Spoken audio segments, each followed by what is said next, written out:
Hi there, and welcome to Writer's Ramble. My name is Michael, And I'm Deanna. and today we're going to be talking about how perspective can affect writing, and just, I suppose, the general ways in which first and third person perspective can differ, and how that can really just change the fundamental nature of how a story goes. I feel like there's a difference between third and first person, in which first person is great if you want the readers to feel as if they are in the character's shoes. And then I feel like third person is great if you almost want more of a cinematic feel where sort of like you're watching the scene unfold in front of you.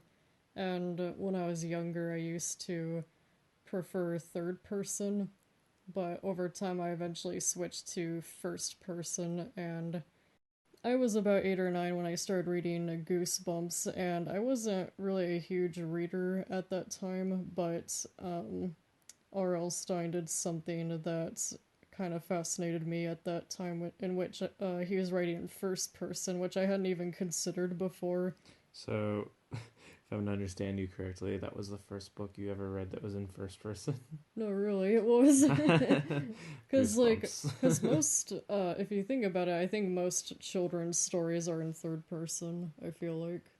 um, I suppose so. And you weren't an avid reader when you were super young. No, I was a dumb potato that mostly just wanted to go home and watch cartoons and play video games. I really didn't like reading when I was a kid, unlike you. Mm-hmm. So you had, um, I don't know, a more normal upbringing as a writer in which you enjoyed reading, and it took me a while to get to that point. I mean, I partially blame our elementary school or my elementary school's system of motivating kids to read. I always respond well to positive, reinforcement, and you were required to read a certain amount every week or month or something like that. Um, so you get points for reading books, and different books had different lengths and therefore had different points. It was really a pretty good system, I feel like. At the very least, it worked for me, probably because I have a mindset that's very, I guess, attuned to video games and stuff. And so figuring out like, oh, I get points for doing this, I'm gonna game the system and like read big long books that have the most points and stuff like that. um, which is partially why I think I read A Series of Unfortunate Events as a kid, because there were 13 books, so that's a lot of points, and they weren't very long at first, but they got longer over time, and so I was like, this is perfect. And then it ended up also just being a very good book series in my opinion, so it was like a win-win. And stuff like that. I guess just like that positive reinforcement just helped me to develop a love for reading, which it might have also bit me in the butt a little bit, because now as an adult I don't get those points anymore. I don't get that like positive stimuli in my brain, and so when I'm sitting down to read a book, it's like a little harder. Um, but anyway, getting back on topic. I honestly wish I had something like that as a kid with my elementary library. They didn't do anything like that. It was they had where I think like once a week we'd go to the library and pick out I think about 3 books. And I just really struggled with finding books that were interesting to me, and I usually ended up picking out these books that were like about cats, like they were facts about cats. And I would always Cat check out facts. yeah, I'd always check out the same few books, and I knew all of it by heart at the end of it. Tell But me what's an interesting cat fact. um, well, according to I don't know if it's really true because how could you know for sure? But supposedly they can only see like 3 colors besides black and white and brown. But supposedly it's like yellow, green, and blue. I don't know if that's true because again, I'm not a cat, so I mean, how do we know that dogs are colorblind? yeah. I But feel like it's got to anyways, have something to do with like the cones and pigments and cats and dogs' eyes. yeah. Anyway. Uh, there's that ramble. um, But yeah, it wasn't until I was a little bit older that I discovered Goosebumps, and I really liked reading those. And um, I really enjoyed the first person, and I felt like I was like those characters. And then I didn't really get into reading until I was older, and I discovered romance novels, and then that's when I started actually reading more often. But I feel like I've noticed a pattern in which every single first person book I've picked up I haven't disliked so far. But there's been a lot of third person stories that I had difficulty really diving in and enjoying it. I've read plenty that were very good, but it's just not what I prefer personally. Mm-hmm. I also feel like it's a little bit harder to write. Like the first person feels more personal, and the third person feels a little bit more detached in a way. Yeah, and I kind of can understand that.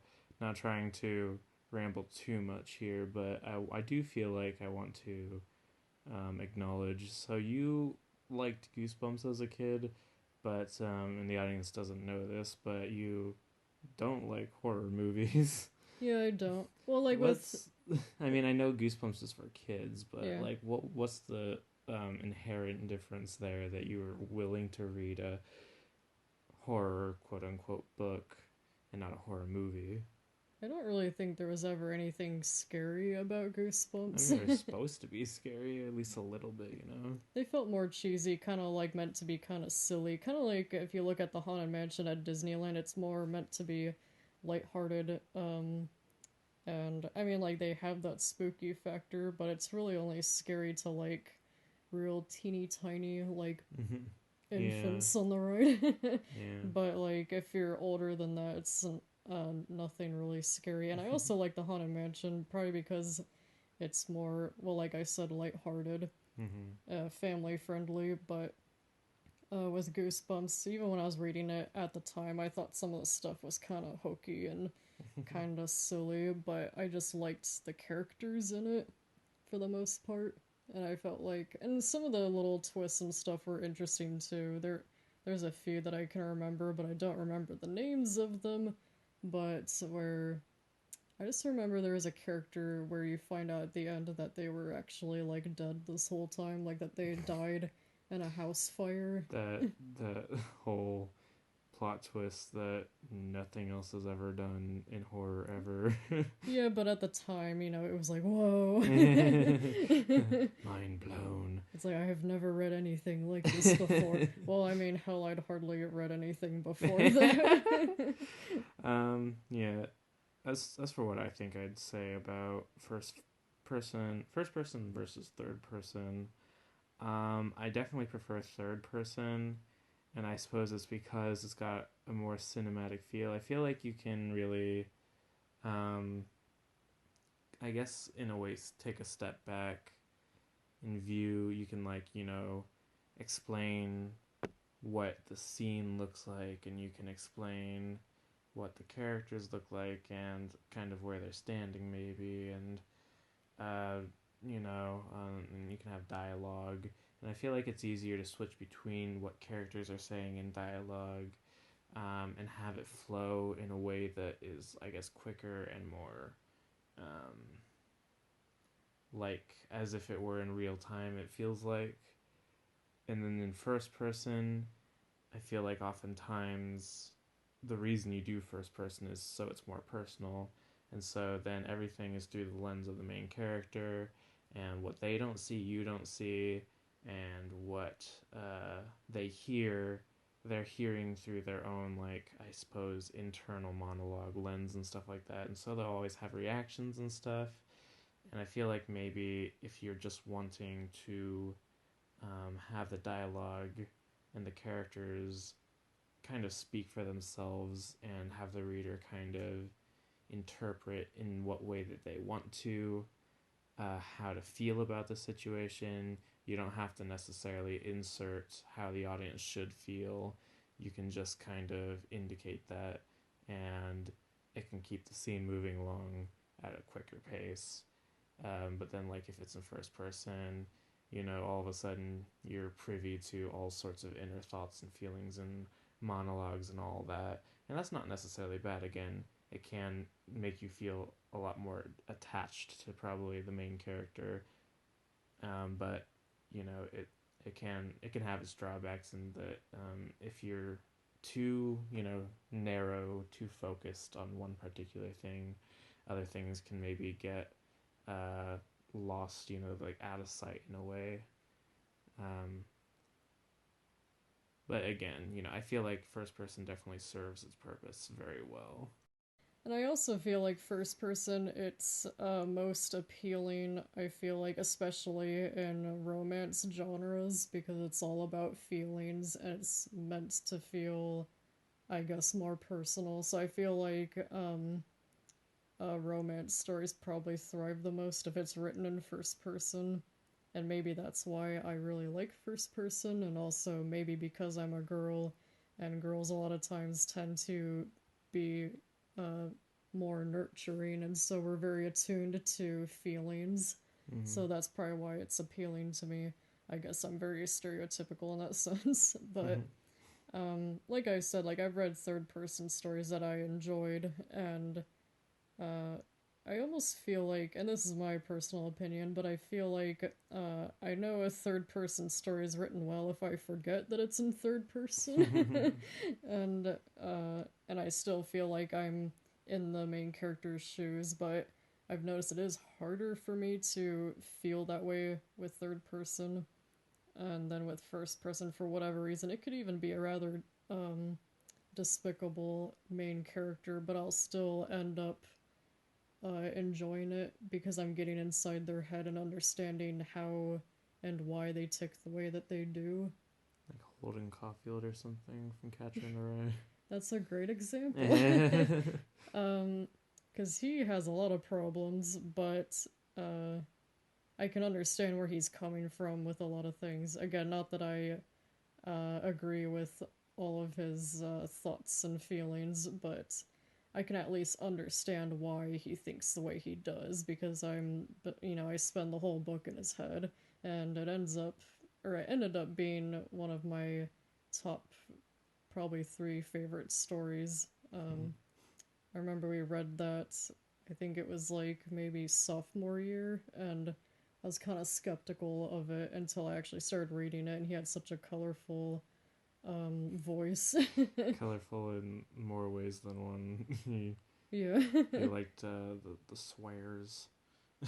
And honestly, like I'd probably say Holden Caulfield's probably one of my favorite characters, even though he's got a lot of problems. I'm not saying he's healthy. He has a healthy mindset because he definitely doesn't. But I feel bad for him throughout the book, and I want to just tell him to calm down and uh, stop overthinking a lot of the stuff. Maybe give him a hug, but Give him some medication. poor guy. I mean, I would make the argument that all of your, well, at least most of your favorite characters are very troubled. Well, it makes you feel bad for them. It's like, so in other words, if you want to make your character interesting, just beat the hell out of them. If you want to make it interesting to girls.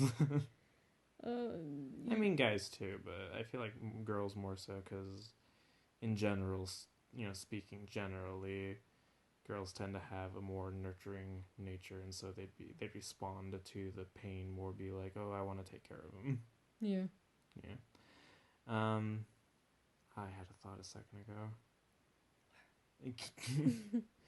Oh yeah, I was going to say, I feel like our preference in perspective can really say a lot about who we are as people because I feel like it can kind of indicate, sorry, your intent a little bit as an author and kind of show who you are a little bit because I feel like oftentimes my intent as an author isn't to hold your hand as the audience and really explain in gross detail everything that's happening, at least like mentally and emotionally. I usually have a good idea of what my characters are thinking and feeling, but I'd rather not say it outright and just kind of let the characters develop in your own mind kind of use your own imagination. I am personally of the belief that using your imagination to fill in the blanks is often more fun and more interesting than simply being told how to feel, or like even in certain cases, like depending on the story, like certain story beats might not be explicitly told at all, but can be very heavily indicated. And I like that kind of thing where you can maybe guess and fill in the dots yourself, um, but you're not gonna know for certain, or at the very least, if you do know for certain, you can kind of guess before that point. That's the kind of writing I like to do. Um, and it doesn't always have to be a mystery per se. It's just I kind of like to I'll indicate sometimes more often than just flat out tell, showing, not telling. Whereas I feel like first person can be better for straight up telling, and again, not by nature a bad thing, but it's definitely kind of more like this is exactly how this character is feeling, and if you're in their shoes, that's how you should be feeling as well. And the strength of that is that you can form a much deeper connection with that main character, but the, I guess, weakness of it is you have little room to imagine as the audience. You have little room to kind of, I feel like, in a way, have your own opinion in the matter, have your own thoughts on the matter, because you, at this point in time, are, uh, at the very least, if you've bought into it, you are the main character in this point in time. And so, what they're feeling, you're feeling. So, pros and cons, but I feel like be a very, it can be very telling of the author as to what their intent is, and I guess who they are as a person. What are they trying to do with the writing? And yeah, and even with first person, you might want to be careful about not telling too much, but naturally, with it being first person, I feel like it's kind of hard to avoid that in a lot of ways. I feel like with third person, it is easier to show rather than tell. Um, that's something that I've always found rather difficult, is like kind of telling the difference between the two, because I feel like some things can sort of be both. How do you Oh gosh. mean? um, I feel like one that's been a little challenging for me is like through my main character's perspective, they might notice another character that maybe they look upset, and usually I'll describe it as like maybe a certain expression on their face, but sometimes I feel like it's kind of difficult finding a balance, because a lot of times us as human beings have grown to become kind of experts at reading other people and being able to tell if they look upset. Speak for yourself. Well, I just mean like basic emotions. If someone is like glaring at you, it's easy to assume they're you probably mad. you can see tears streaming down their face. It's just like, I can't tell. Are they happy? Tears of joy. Yeah, of course. But I feel like in that case, like certain expressions are easy enough to read where it would be like more convenient to just say that maybe they looked really pissed off. But you don't necessarily want to do that either, because then you look like you're just not very creative. So, like, if you were doing a first-person story, and for instance, uh, your character was saying, "Man, they looked really angry," and then you had a brief description saying they were glaring at me, that would be kind of both. Yeah, and I kind of feel like sometimes it blends a little bit for me, where I've seen before where maybe I did both and I'm trying to weed it back so that I'm just mostly showing. But I have also seen where you can do too much showing, and Yeah, it's like every once in a while it's okay to just tell the audience something. yeah. Little writing advice. If you are a writer and you have been for any sort of amount of time, literally, like, probably the first thing that you will hear and the thing that you will hear every single time you get writing advice from here until the day you die, everybody's going to say, show, don't tell, show, don't tell. And that is good. But then also sometimes, and this is very contextual, so take this with a large, very large, kind of like I would say, egg sized grain of rice. Sometimes it can sound a lot more unnatural when you're trying to show rather than tell. And used sparingly, telling can be better for the flow of a story than showing. Yeah, I'd agree with that. Because sometimes certain things are just too awkward to go in depth with maybe an expression or whatever it may Mm-hmm. be. And sometimes it's easier to just go ahead and tell rather than show. But you don't want to go overboard, of course, because then your readers are going to be like, well, thanks for just, telling me everything. Yeah, I would say 9 times out of 10 attempt to show and very much do so as gracefully as possible. But if it's just not possible to do it in any sort of graceful manner, definitely just consider telling it instead. And even then, maybe try to mask the fact that you're telling it by doing it in a verbose, interesting way that will keep the reader's attention, because it is true that most people don't like being told rather than shown. That's definitely true. So, again, very, very large grain of rice. Um, the type of rice that would be like hard to swallow without chewing. I always heard it as, take it with a grain of salt. Do they? I don't know why I said rice. I have been using rice this whole time, and I was wrong. I was Well, incorrect. I don't know. Maybe it's both, depending on which you want to use. I mean, yeah, they're both small, Yeah, so but salt is even smaller. So, ha. okay. I'm leaving the podcast. You have fun on your own. Okay. So from here on out, the host will now just be me, Deanna. So, anyways, next week's topic. I'm no, actually, you know what? I've decided I'm going to yell from the background very annoyingly so that you can't record anything properly.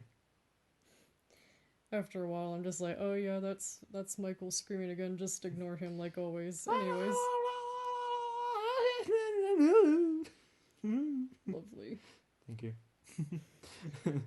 Anyways, back to the topic. We went from perspectives to then showing versus telling because that's rambling for you.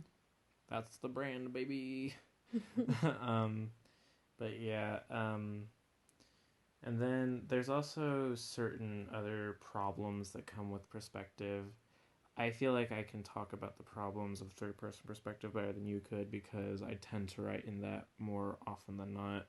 Frankly, I can't remember the last time I actually wrote something that was in first person perspective.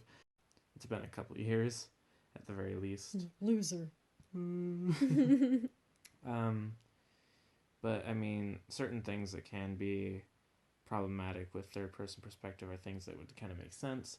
Um, it can be easy to distance yourself as the writer from the characters to such an extent that it comes across in the writing, and then um, it can sound robotic even a little bit, even if you didn't intend that at all. But because you don't have that closer connection by like being in the character's mind, it can seem very distant and cold in a way. Um, and then also, because you are not writing from the perspective of any one character per se, or at the very least from inside their brain, you usually do follow just one character. It can be easy to accidentally, from time to time, uh, it's almost as though the perspective, or the point of view, can very subtly, in some cases, shift to another character, and you very much don't want to do that. For instance, it can be easy in third person when you're writing a scene for you to say the thoughts of the character whose point of view you're saying or you're writing from, and then in that very same scene, on accident, accidentally say the thoughts of another character, or at the very least say that a character felt this way, even though the character whose point of view you're speaking from wouldn't actually know that for positive. I mean, they could be a mind reader. I mean, if you have a mind reader main character, maybe that's not so much of a problem. But generally speaking, that's definitely something you want to avoid. I found myself doing that a lot with my current story that I'm writing before I sent it in to get some feedback from people online. And I got that little nugget of advice, and like it just stuck in my brain because um, I'm more of a Nazi about it now, because every time I notice myself accidentally doing something like that, I'm like, no, no, no, he wouldn't know that. He wouldn't know that. This is my main character's name is Tallow. This is Tallow's perspective. This is not anyone else's. And you really got to kind of keep that always in the back of your mind, because it can be easy to drift because you are writing all of these characters. You are, in a sense, all of these characters, and so you know how they feel, but you're not supposed to know how all of them feel in any given moment if it's not from their point of view. Unless they have like a hive mind, in which case you don't have to worry then. There's exceptions in context of a story. This is a general rule. I It's feel like, like you're so just sitting over here thinking of every possible instance of no, no, no, they would know though. It's just like, okay, fine. it's like, no, no, I'm helping you guys. If you do want to do that, make it so they have a hive mind or they can read minds. Yeah, because it would be so much easier to write a hive mind rather than a single character when you're just. I'm assuming if you're having problems like this, you're newer to writing. I, writing advice from me: if this is your first story you're ever writing, I wouldn't attempt a hive mind, because that sounds like a logistical nightmare in terms of what you're trying to write in a scene. It would just be messy. And I would also say that writing in first person, it can get a little bit of backlash because it's known as being like the easier type to like the easier point of view to write, and I would say that's definitely true, at least in my opinion, though there are some challenges with it. Like sometimes I'll kind of step back and look at my documents and uh I get distracted by the sea of the word I that I see dotted all over the Oh yeah. page. And that Like really, if you start every sentence with like I felt this, I did this, I did this, I did this, and then it's just like I. yeah, it's very distracting, and so I, if I get too overwhelmed by that, then I have to like go back and maybe restructure the sentences. So that it's not so it doesn't sound so repetitive and monotonous. Yeah, so I'd say that's like the issue with writing in first person, but everything else for me personally is smooth sailing. Um, we wrote a little story together, and we went ahead and adopted the third person perspective. And that was a little bit of a challenge for me getting back into that because I hadn't really done that since I was about uh, 10 or 11. So it was kind of an exercise, but Yeah, as a matter of fact, and you can keep this in the podcast if you want to, but and actually, now that I think about it, audience, it's good. I feel like to try to challenge yourself in different ways when it comes to writing, so that you can better master different aspects of it that maybe you aren't so good at before. And I feel like if you can find somebody to write with, that may be complimentary, or at the very least, just maybe listen to or watch people online who may have different perspectives than you, and just try to challenge yourself in your writing every now and again. Um, it's definitely for the best. Um, in that vein, Deanna, I think that maybe if we want to do a writing exercise sometime, I could try to do like a first person perspective little short story with you. okay.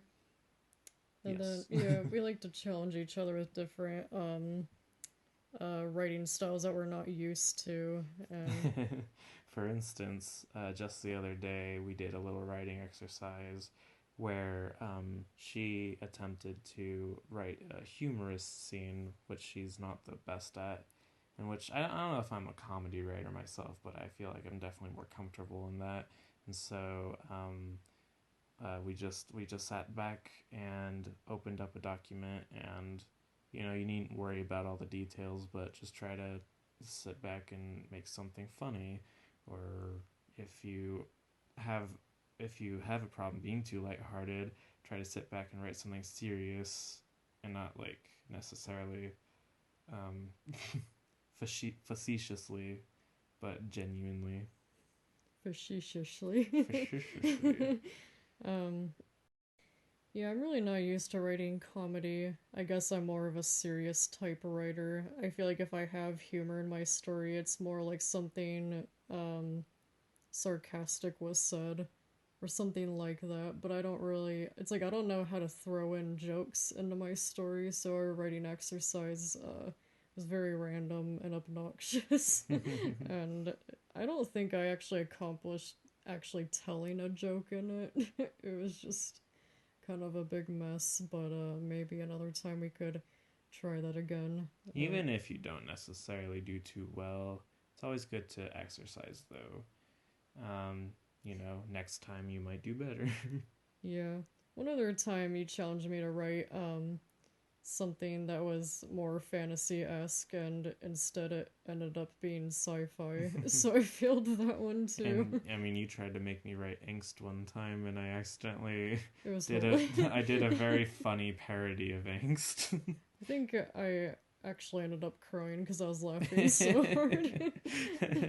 I made the main character very very silly in how angsty he was. He was very serious about his own angst, but the things that he was doing were ridiculous to such an extent that it just came across as ridiculous. He was an edgy teenage boy that didn't want to listen to anyone and felt the need to, stab the air a lot. Yeah, he had a little pocket knife he brought to school because of course, and he went into the bathroom, and to get his anger out, he didn't even stab anything. He just stabbed into the air because Loser. Empty throats. yeah, I mean, I guess that was kind of the point. But anyway, that has been a bit of a ramble. We haven't talked about perspective in a bit, and this is meant to be a shorter episode. So, I have been Michael. And I have always been Deanna. Are you sure about that? Yeah. Okay. Positive. I didn't steal anyone's identity or anything. Uh-huh. And this has been Writer's Ramble. Join us next week where we talk about something else. Bye-bye. Bye.